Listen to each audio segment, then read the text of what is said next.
இன்னொன்னு ஒரு கேள்வி வச்சோம். என்னன்னு கேட்டா, இந்த பிதாத்து கூடாது அப்படின்னாங்க. புல்லு பிதாத்தும் வராதா, எல்லா பிதாத்தும் வழிகேடு அப்படின்னாங்க. இப்ப எல்லா பிதாத்தும் வழிகேடுங்கிறீங்க.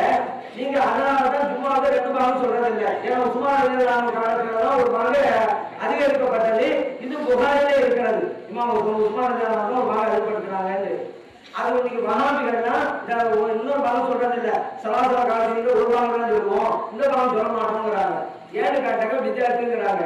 அப்பதான் நான் சொன்னோம், உஸ்மான் ரலியல்லாஹு உண்டாக்குனது பிதாத் ஆகி போச்சு. நீங்க என்ன சொல்றீங்க? குல்லு பிதாத்து வராதா, எல்லா பிதாத்தும் வழிகேடு, வக்குள்ள தலாலத்துக்கு பின்னால் எல்லா வழிகாட்டும் நரகத்துக்கு அழைத்து செல்லுங்கிறீங்க. உஸ்மான் ரலியல்லாஹு பிதாத்தை செஞ்சுட்டாருங்கிறீங்க பாங்க விஷயத்துல.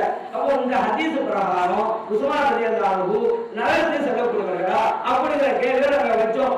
அங்க வந்து சொன்னீங்கன்னா இது வரைக்கும் சொல்லுங்க. ஒண்ணு பிதாத்து இல்லைன்னு சொல்லி 2 பாகம் சொல்லுங்க, இல்ல உஸ்மான் நரகத்துக்கு தான் போறான்னு சொல்லுங்க. சொல்ல தேவையா? நான் இது அந்த காலத்துல வச்சோம்ல, அந்த காலத்துல பதில் கொடுக்கலையே. அப்ப நாங்க வெற்றி பெற்றிருக்கிறோம். நாங்க சொன்னதுக்கெல்லாம் பதில் கொடுத்தா உங்களுக்கு வெற்றி, வராதுக்கு வெற்றி. ஆனா கேள்வி கேள்விதான் இருக்குது. இது வரைக்கும் வச்சோம் வேணாம் சொல்லட்டுமே. இந்த அந்த ஹதீஸ் பிரகாரம் வழி விதாயத்தை வழிகாட்டி எல்லா வரையும் சொல்லணும். புதுமாக செஞ்சுட்டாங்க. அப்ப என்ன உங்க நினைப்பாங்க?